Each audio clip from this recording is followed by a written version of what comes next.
that have had to be applied because of COVID-19. This latter factor limits the number of people who can participate in the manual counting and in observation at the counting stations. Fortunately, the people of Guyana have demonstrated a commitment to a peaceful process, so that in spite of frustrations with the anomalies that led to the recount, there has been no violence, no social disruption, and no civil disorder. The people of Guyana should be commended for their patience and for their commitment to democracy and their determination to maintain it.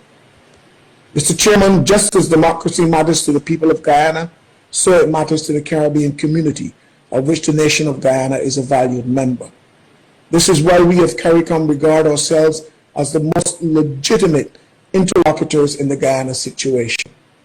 We have no interest in which political party wins the election. If each of the political parties genuinely believes that it has won, then they should have no fear of the current recount, and they should all support it. CARICOM's interest is that at the end of the recounting process, democracy must be the winner. CARICOM countries are not merely a group of countries held together by rules. The majority of them are held together by values rooted in centuries of history and fraternity, and in the bitter struggle for their people's rights, including the right to elect governments freely and fairly in a democratic process. If democracy fails in any CARICOM country, it fails in the larger community.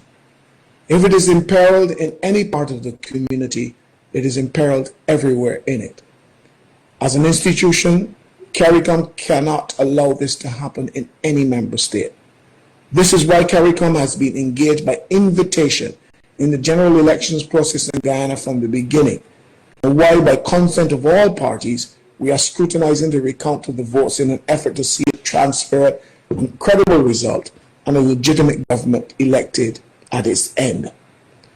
Democracy, Mr. Chairman, is sacrosanct in CARICOM as a treaty organization, and the institution will not abide its erosion. We are mindful, Mr. Chairman, that the irregularities occurred not in the system by which the Guyanese electorate cast their votes on March 2nd, but in the presentation of the count afterwards.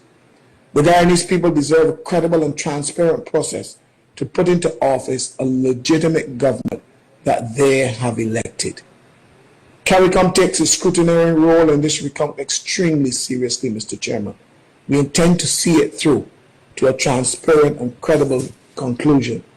And Mr. Chairman, we expect to return to this permanent council to keep it apprised of the process, of the progress of CARICOM's work. I'm obliged to you, Mr. Chairman. Thank you.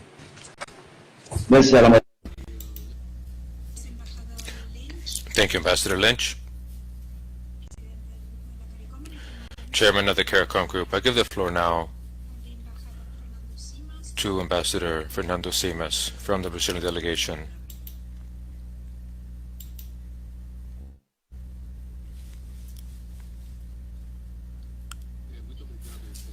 Thank you very much, Chairman, and good morning, everyone. Secretary General, Assistant Secretary General. I would like to start by thanking Mr. Bruce Golding, head of the Electoral Observation Mission, for that report of last March 2nd. Brazil was pleased to be able to take part in sending teams to take part in the Electoral Observation Mission of the OAS. Now it's evident how important the EOM of the OAS is in our region, as demonstrated by the considerations made by Mr. Golding. The technical and impartial approach of the EOM goes a long way to contributing to democracy in our region. Mr. Chairman, Brazil closely watches developments in Guyana, especially the process of recounting all of the votes of the last elections, which is a key stage for re-establishing political normalcy in the country. Only an organization that has credibility in how it counts votes can it ensure that there be a transparent, legitimate, and fair process whereby the results can be accepted by all the candidates and the society at large. Within this context, Brazil recognizes the efforts put forth by the electoral authorities of Guyana to ensure a fair and open process. However, we still note that the delay in the releasing the final results calls into question the legitimacy of the vote, given that people took to the poll places to vote, and we have to be sure who the winners of the March elections were. We want the process to go forward quickly. Democracy and the people of Guyana deserve an electoral process that from the beginning to the end is at the same level of the democratic values that the member states of the OAS believe in. Thank you very much, Chairman. Thank you very much. Now we give the floor to Ambassador Hugh Adsett of the Canadian delegation. You have the floor. Thank you very much, Mr. Chair. Good morning, colleagues. Let me first start by thanking His Excellency Bruce Golding for his report this morning, and also for the work of his mission. And let me also thank those countries who've contributed to that work and the ongoing work as well. Canada welcomes the ongoing recount process for Guyana's general and regional elections. The result of these elections is long overdue, and the transparency of the process will be vital to ensure the legitimacy of the government that will be sworn in as a result. We welcome the inclusion of the CARICOM observer mission to provide oversight of the recount and to help conclude the electoral process with transparency and credibility. Canada is pleased to support the CARICOM observer mission. As Friends of Guyana, we encourage a swift, credible, and transparent conclusion to the recount process, which will allow us to concentrate both on the threat posed by COVID-19 and on Guyana's development needs. Thank you very much. Merci, Ambassadeur Adsett. Maintenant, la parole est accordée à la délégation, M. Alexis Ludwig, de la délégation des États-Unis. Monsieur le Président intérieur, vous avez la parole.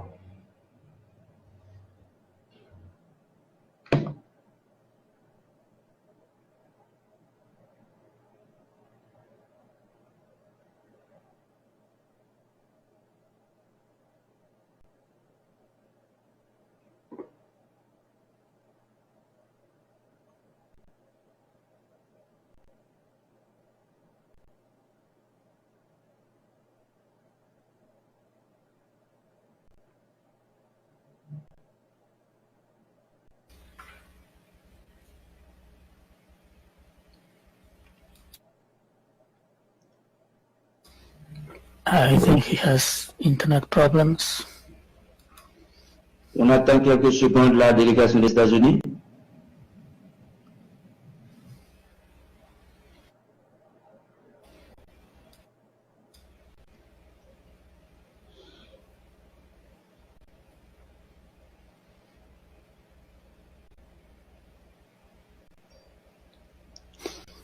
Mr. Ludwig, if you can hear us, can you refresh your browser, please, and request the floor again?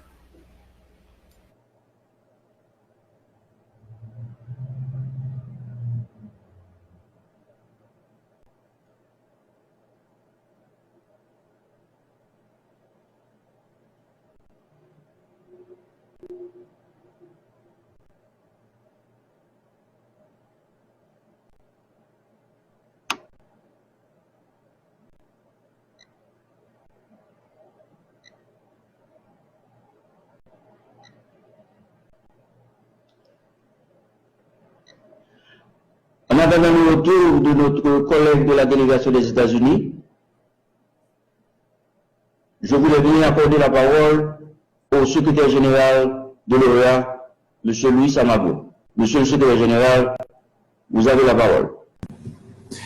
Sí, Monsieur le Président, muy buenos días. Quiero agradecer el detallado. I would like to say thanks for the report presented by the former Prime Minister, Bruce Golding, about the electoral observation mission. I would like to especially thank and recognize publicly the great effort that has been carried out following up on the electoral situation. The work done by the EOM team carried out for the last March 2nd elections. Merlin Cotlin warrants a special mention for her effort.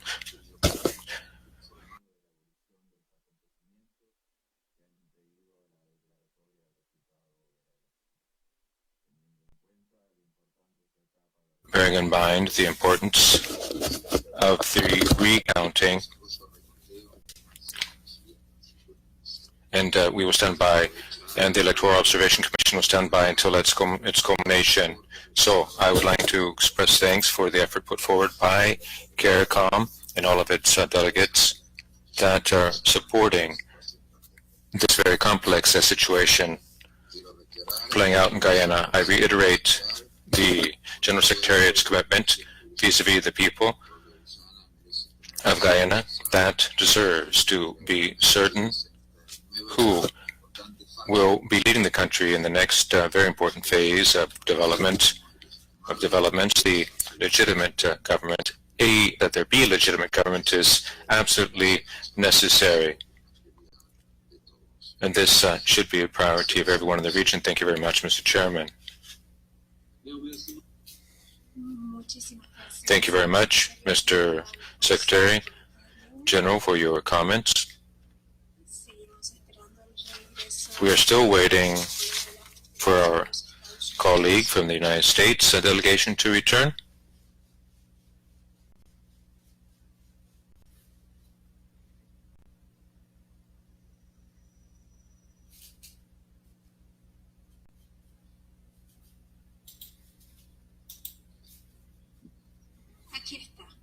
Here he is.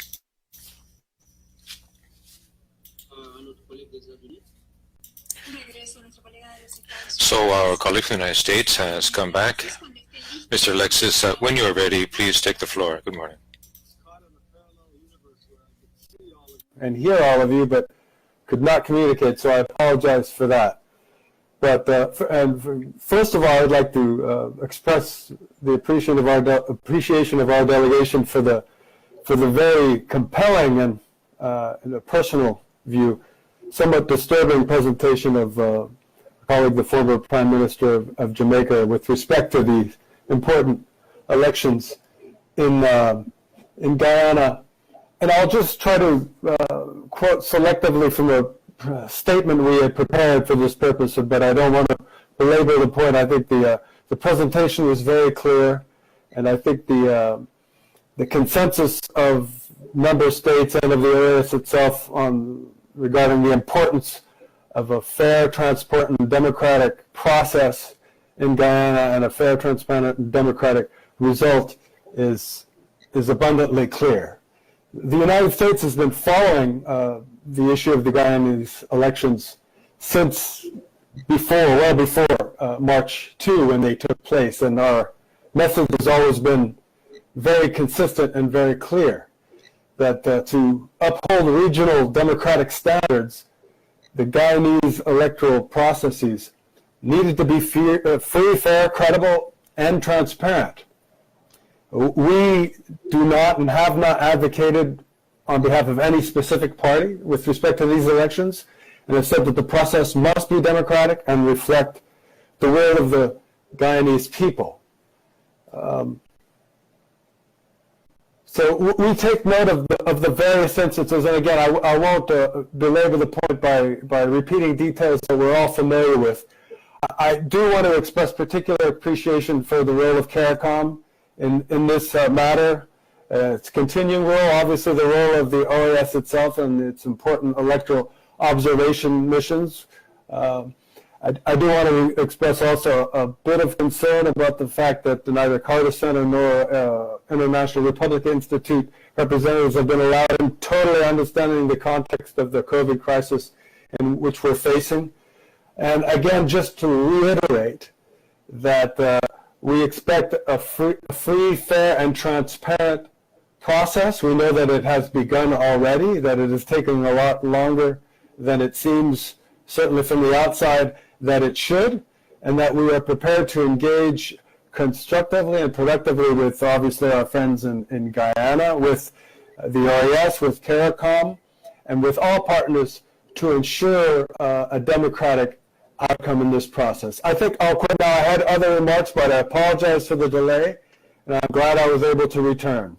And I'm very pleased that the Permanent Council has been able to take up this very important issue, which had concerned us for some time and continues to concern us. So thank you very much.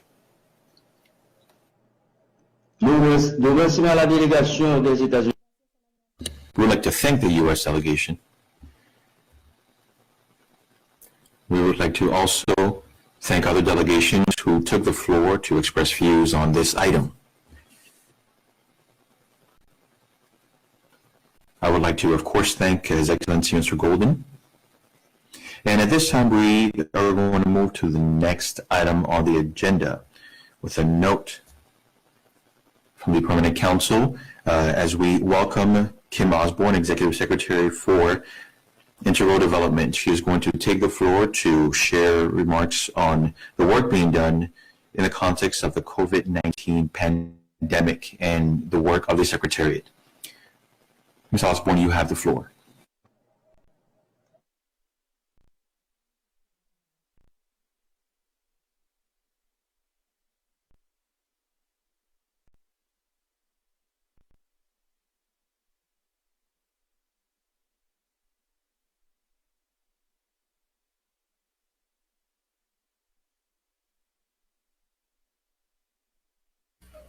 Secretary, we cannot hear you. No, you have to unmute your microphone.